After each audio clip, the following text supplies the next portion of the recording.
Hello everyone, કેમ છો વિદ્યાર્થી મિત્રો? હું તમારો મિત્ર પ્રકાશ કણજરી આ ચેનલમાં તમારું સ્વાગત કરું છું મિત્રો. તો અહીંયા ક્લાસ નંબર ક્યાં આવે છે? આપણે ક્લાસ નંબર 14માં પહોંચ્યા છીએ. અહીંયા આપણે શું શીખવાનું છે? વૈદિક ગણિત શીખવાનું છે. ઇંગ્લિશમાં કહીએ તો વૈદિક મેથેમેટિક્સ છે. જો અગાઉના ક્લાસ ના જોયા હોય મિત્રો તો નીચે તેની લિંક આપેલ છે, ત્યાં આગળ જઈને સંપૂર્ણ પ્લેલિસ્ટ છે, ત્યાં આગળ જઈને તમે જોવાનો આગ્રહ રાખો. તો મિત્રો અહીંયા આપણે શું કરીશું? વૈદિક મેથ્સમાં આપણે કરીશું 2 ડિજિટ 3 ડિજિટ જે પણ લેવું હોય લઈ શકાય છે. અને તેની સાથે આપણે શું કરીશું? 0.2ની ગુણાકાર કરીએ તો શું જવાબ આવે ને કેટલી સ્પીડમાં આપણે જવાબ આપી શકીએ એ આ ક્લાસમાં જોવાનો પ્રયાસ કરવાનો છે. તો મિત્રો, મારું નામ છે પ્રકાશ સર, બીએસસી બીએડ ઓનર છું. તો ચલો આપણે સમજવાનો પ્રયાસ કરીએ. ચલો, તો સૌથી પહેલાં તમારે એક પ્રશ્ન એ થવો જોઈએ મિત્રો કે માની લો તમને હું કહું કે 125 કીધા છે, 125 ગુણ્યા 0.2 કહું છું, તો તમે શું કરશો મિત્રો? તો તમારી સૌથી પહેલી મેથડ શું હશે હું તમને કહું મિત્રો. શું હશે તમારી પહેલી મેથડ? હશે 125 આમ કરશો, પછી શું કરશો? 0.2 આમ કરશો, પછી ગુણાકાર કરશો. તો મિત્રો આ ગધા મજૂરી આપણે કરવાની નથી. તો સાહેબ તમે કેમ સમજાવશો?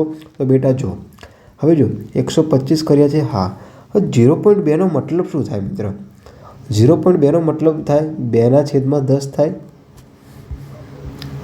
શું થાય? 2/10 થાય છે. હવે 2/10 થાય તો નીચે ભાગાકારમાં હોય તો પોઈન્ટ કેવી રીતે કપાય મિત્રો? અહીં 2 લખ્યા. સૌથી પહેલાં જો નીચે છે 10, હા, તો ઉપરનો પોઈન્ટ કેવી રીતે કપાય છે મિત્રો? કેટલા મીંડા છે? 1 મીંડું. 1 મીંડું મૂકી દો, હા. હવે કઈ સંખ્યા મૂકી દો? 2 મૂકી દો. તો કેટલા પછી કપાશે? 1 પછી કપાશે, એટલે કે 0. કેટલા આવશે બેટા? 2. ખબર પડી ગઈ? માની લો હું તમને થોડુંક સમજાવવાનો પ્રયાસ કરીશ.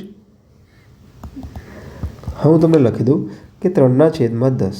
તમે શું કરશો? 0.3. હવે માની લો કે 3/100 હું 100 કરું છું મિત્રો.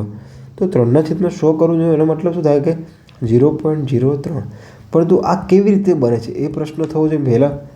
જો તમે થોડું સારું ગણિત હોય તો તમે ડાયરેક્ટ કહી શકો છો, પરંતુ જે નથી આવડતું એના માટે પણ હું સમજાવી દઉં મિત્રો કે આ કેવી રીતે બને છે. માની લો અહીં આપણે સમજવાનો પ્રયાસ કરીએ. માની લો હું તમને એમ કહું છું કે 4/1000. તમે શું કરવાના? સૌથી પહેલાં કેટલા લખો? સંખ્યા 4. હવે કેટલા મીંડા લખો? 3 મીંડા. કેટલા મીંડા કરો બેટા? આ 4 લખ્યા. કેટલા મીંડા કરો? 3. 1 2 3. હવે શું કરવાનું છે? કેટલા મીંડા છે? 3 મીંડા. તો પાછળથી ગણો. 1 2 3. હવે પોઈન્ટ મૂકી દો એટલે જવાબ શું આવશે? 0.04. ખ્યાલ આવી ગયો છે હું શું કહેવા માગું છું તમને મિત્ર? ખ્યાલ આવી ગયો છે? ચલો હવે આપણે મેન દાખલા પર જવાનો પ્રયાસ કરીએ. તો હવે મિત્રો આપણો પહેલો પ્રશ્ન શું જોઈએ? તો આપણે 125 ગુણ્યા 0.2. તો હવે 125 ગુણ્યા 0.2 આપણે જોયું હતું, હા. તો હવે આને કેવી રીતે ગણતરી કરાય બેટા? કે જો 125 લખ્યા છે આપણે, 125 કર્યા છે, હા.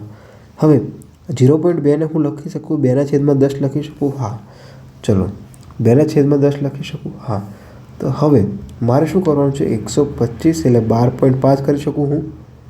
શું કરી શકું? 12.5 મલ્ટીપ્લાય 2 કરી શકું, એટલે કે 12.5 જવાબ શું આવશે મિત્ર?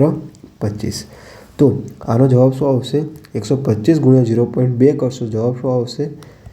નકરો 25 આવશે. કેવી રીતે આવ્યો જો હું સમજવાનો પ્રયાસ કરું છું, સમજાવું છું. હવે મેં આ આગળ શું કર્યું છે મિત્ર? જુઓ, માની લો 125 આપ્યા છે, હા. હવે શું કર્યું? 0.2 આપણી આ રકમ આપી હતી. હવે શું કર્યું મેં કે આ 0.2 છે, આ 0.2 છે, એને મેં શું કર્યું? 2/10 લખી શકું, હા. તો હવે મલ્ટીપ્લાય 125 કરીએ, હા. ચલો હવે આ 10 ગુણાકારમાં છે તો હું ગમે અહીંયા આગળથી અહીંયા લઈ શકું છું, બરાબર મિત્રો? ચલો તો અહીંયા ભાગાકારમાં આવી ગયા તો 12.5 થઈ ગયો મિત્રો. 12.5 ગુણ્યા 2 તો જવાબ શું આવશે? 25. શું આવશે જવાબ? 25. કેવી રીતે ખબર? જો 12 ના ડબલ 24 અને 0.5 વત્તા 0.5 તો કેટલા થઈ ગયા? 1. એટલે કે જવાબ શું આવે બેટા? 25. ખ્યાલ આવી ગયો છે? સાવ સરળ છે, કોઈ ધાડ મારવાની નથી. હવે હું થોડા પ્રેક્ટિસ કરાવું છું એટલે ખ્યાલ આવી જશે ઓટોમેટિકલી. ચલો હવે બીજો પ્રશ્ન જોઈએ આપણે. બીજો પ્રશ્ન શું છે મિત્રો?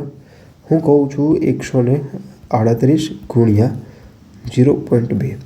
તો સૌથી પહેલો પ્રશ્ન શું થવો જોઈએ?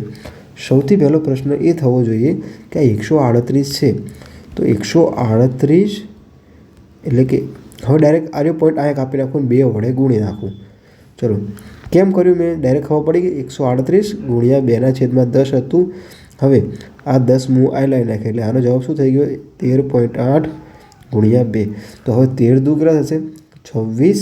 13 દુ 26. હવે 8 દુ કેટલા થશે? 16 થશે. કેટલા થશે? 16 એટલે કે 1.6. તો જવાબ શું આવશે? 27.6. શું આવશે જવાબ? 27.6. સાચો છે કે ખોટો છે? મારી પણ ભૂલ થાય, જોઈ લો મિત્રો. આપણે કેલ્ક્યુલેટર આપ્યું છે તો ગણી લો. કેલ્ક્યુલેટરમાં જવાબ તમારો શું આવે છે બેટા? 27.6 જવાબ આવે છે. શું જવાબ આવે છે? 27.6 આવે છે. કેવી રીતે આવે છે હજુ તમને કહું. ત્રીજો પ્રેક્ટિસ કરીએ. ચલો, આપણે ક્યાં પૈસા આપે છે? 149 ગુણ્યા 0.2. સમજવાનો પ્રયાસ કરજો. 149 હું લખી શકું 14.9 ગુણ્યા 2 કરી દો બેટા. ચલો, હવે 14 દુ કેટલા થશે? 28 લખી નાખો. હા, 28 લેખા. 9 દુ કેટલા થશે? 18 થશે એટલે 1.8 કહેવાય બેટા. અહીં 0 મૂકી દો. તો 8 ના 8 પોઈન્ટ 29, 28 ને 29.8. તો આપણો જવાબ શું આવે મિત્રો? 29.8. શું જવાબ આવ્યો આપણો? 29.8 આવ્યો. ખબર પડી ગઈ છે? ચલો, બહુ સરસ મિત્ર. હવે આપણે કરીએ ચોથો દાખલા નંબર 4 કરીએ. હું કહું છું કે 249 ગુણ્યા 0.2. ડાયરેક્ટ હું શું કરીશ? 24.9 લખીશ. હા, 24.9 ગુણ્યા કેટલા કરી દઈશ? 2. તો હવે ગુણાકાર કરું. 24 દુ 48 વત્તા, હવે આનો થશે બેટા ગુણાકાર 9 દુ 18 એટલે કે 1.8. ખબર પડી ગઈ? ચલો, 8 આવે મૂકી દો. 9 અને 4 કેટલો આવ્યો? 49.8. આપણો જવાબ શું બનશે? 49.8. આપણે ખોટી કોઈ જ મગજમારી કરવાની નથી. ચલો, 5મો પ્રશ્ન છે મિત્રો. તમે ગમે તે લખી શકો રકમ. 756 લખી નાખો. ચલો, 756 ગુણ્યા 0.2. તો સૌથી પહેલાં શું કરવાનું છે? 7 પોઈન્ટ કેટલા આવશે બેટા? 75.6 આવશે. કેટલા આવશે? 75.6 ગુણ્યા કેટલા હશે? 2.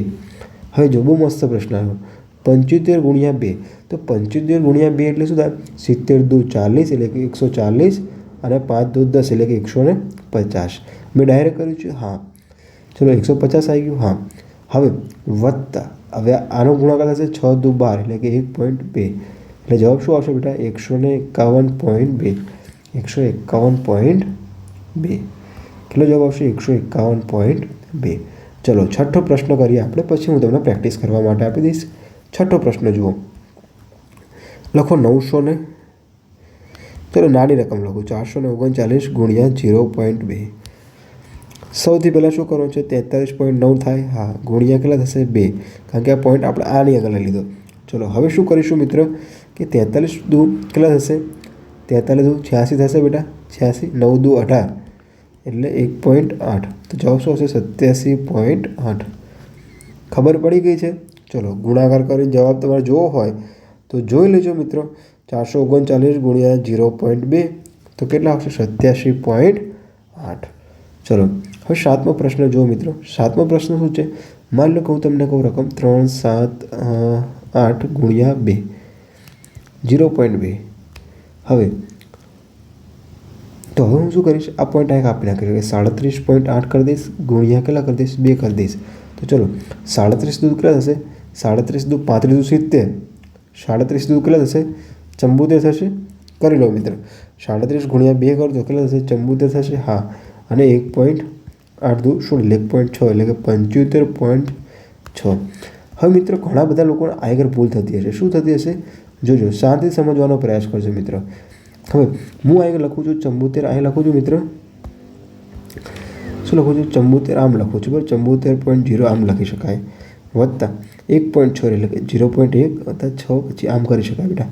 હું ડાયરેક્ટ તમને કરું છું. એ 6 74 ને 75.06. અહીં જવાબ શું આવે? 75.06. તો આ મતલબ મેં આમ જ કર્યું છે. કશું જ કર્યું નથી, કશું જ અલગ કર્યું નથી. માત્ર ને માત્ર શું કર્યું છે? મેં શોર્ટમાં પૂરું કર્યું છે. ચલો વિદ્યાર્થી મિત્રો, તો તમારે શું કરવાનું છે? આ ચેનલ સબસ્ક્રાઈબ કરી દેવાની છે અને તમારા બધા જ મિત્રોને મોકલી દેવાની છે. ચલો હવે પ્રેક્ટિસના 3 દાખલા લઈ લો મિત્રો. ચલો પ્રેક્ટિસનો પહેલો દાખલો 378 ગુણ્યા 0.2. તમામ જાતે ગણવાના છે અને મને ગણીને ફોટો વોટ્સઅપ કરી આપવાનો છે મિત્રો. નીચે લિંક આપેલી છે વોટ્સઅપની, ત્યાં આગળ જોઈ લેવાનું. 459 ગુણ્યા 0.2 બરાબર ખાલી જગ્યા. ત્રીજો 570 ગુણ્યા 0.2 બરાબર ખાલી જગ્યા. ચોથો આવશે 956 ગુણ્યા 0.6. બહુ મસ્ત પ્રશ્ન છે. કશું જ નથી, ખાલી થોડુંક મેં રકમ વધારી છે, કશું જ નથી કરેલું. ઓકે, આ 4 પ્રશ્નો તમારે ગણવાના છે. મને નીચે જે જવાબ આવીને વોટ્સઅપ કરવાનું છે અથવા તો કોમેન્ટ બોક્સમાં તમારે શું કરવાની છે? કોમેન્ટ કરવાની છે કે કયા પ્રશ્નમાં કયો જવાબ આવે છે. તો વિદ્યાર્થી મિત્રો, મળીએ નવા ક્લાસમાં. આપણે વૈદિક ગણિત શીખવાનું છે. આપણે પરંપરા, આપણી સંસ્કૃતિને આપણે જાળવવાનો પ્રયાસ કરીશું. જય હિન્દ, જય ભારત.